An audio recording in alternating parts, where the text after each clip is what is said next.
You did not wake up today or any day and decide to have sexual problems. You have a story. Things happen to you. Hi there, I'm Dr. Carol. Are you afraid of dealing with your sexual stuff? I have now talked with thousands of men and women about some of the issues that are just close to the core of who we are as human beings. Sex does cut very close to the very core of who you are. That's because God made you in that way. And sexual stuff, whether it's stuff that happened to you or stuff that you did, good, bad, ugly, it's important. It's a big deal. It gets close to the core of who you are. And over again, I have seen that when someone gets close to dealing with that, there's just a wall that comes up in their soul of fear. If you have been sexually harmed, and frankly, I am one of those who believe that we all have been sexually harmed in some way. I know I have, and just about everybody I've talked with has. When you get close to looking at the reality of that, there's something in your soul that just shies away. You pull back. If you have been sexually harmed, almost always fear was a part of the very harm that you received. Whether or not you understood it at the time, you started hating yourself, self-contempt with all of that harm. And that might have been outright abuse, or it might have been, sexualizing of you in some other way. But when you think about approaching, dealing with that, your soul doesn't want to go there. It's afraid. Now, all of us also have come to where we are now with a combination of the things that have happened to us and the things that we have done in response. You did not wake up today or any day and decide to have sexual problems. You have a story. Things happen to you. But you also did things in response. Some of those actions that you took and choices that you made were knowing. You did it knowing that it was wrong or harmful or whatever. And you also almost certainly responded and behaved in ways that you had no idea the implications of. And just all that mess. When I talk with someone who is wrestling with the stuff that they have done sexually, whether that's pornography or serial hookups or affairs or the way they are dealing with their spouse, or a single person, how they're dealing with their sexual drives in ungodly ways, just friends with benefits or serial hookup, whatever the stuff that you have done around sex and sexuality, and then you are approached with the possibility of dealing with it, again, your soul doesn't want to go there. There's a fear response that you just want to pull back. That is a normal human reaction.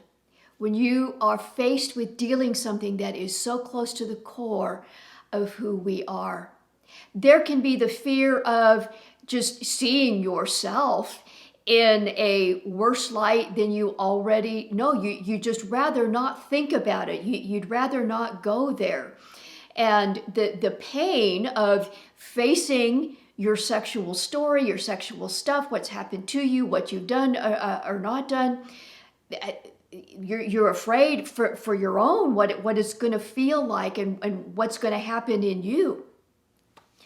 You're afraid for other people to know, afraid you'll be exposed, afraid others will heap more shame on you, or in some way see you differently, or think less of you if you share something of your sexual story with them, or the holes in your heart that you've been using sex to get filled up, or the wounds and the harm that were inflicted on you by others in a sexualized context. And many people are also afraid of God in dealing with the very things that are at the core of who you are. I have talked with many people who feel like because of their sexual story, what happened to them and what they've done, and the combination of that, are afraid to deal with it with God, believing that in some way He will scowl or look down on you, coming with something that is something like, well, get your act together and then we'll talk. Oh, friends, that is not the Jesus who walked this earth. That is not the God I know. When Jesus was here on earth, His response to people was one of compassion. It was not, get your act together and then we'll talk. It's, I see you. I know where you've been and where you are and where I can take you. I see you. I love you. And I understand. Jesus came as a human being and felt what you feel, understands, not only just an intellectual, I get you, but at the core, at the deepest part of Him, He feels what you feel. Now, in dealing with your sexual stuff, your sexual story, I want to assure you that it's worth it. The fear is understandable, but I want to invite you to deal with it knowing that that you're nervous about it, that you're afraid to deal with it, but invite you into the process that Jesus has for you in dealing with your sexual stuff. He is a good God. He is a loving, gentle person.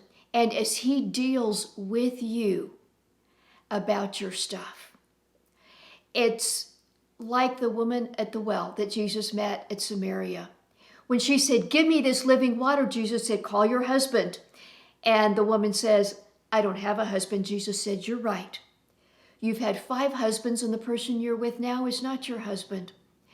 That was not in a condemning way. It was Jesus saying, I see you. Now let's deal with it. I am the place you can bring this stuff to. I understand my shoulders are big enough to carry this with you, and I have the answer. I want to challenge you to not shy away, but invite you to deal with your sexual stuff. Our online course, Sexpectations, does that. Come to yoursexpectations.com. In this course, you will look at your sexual story with honesty and compassion. That's how Jesus looks at your sexual story, with honesty and compassion, and you'll do that in your Sexpectations course, yoursexpectations.com. And then you will experience the transformation that Jesus offers. And with the freedom from the shame and the pain, you can write the next chapter of your story with hope. Come to yoursexpectations.com. I would love to see you there. And God bless you.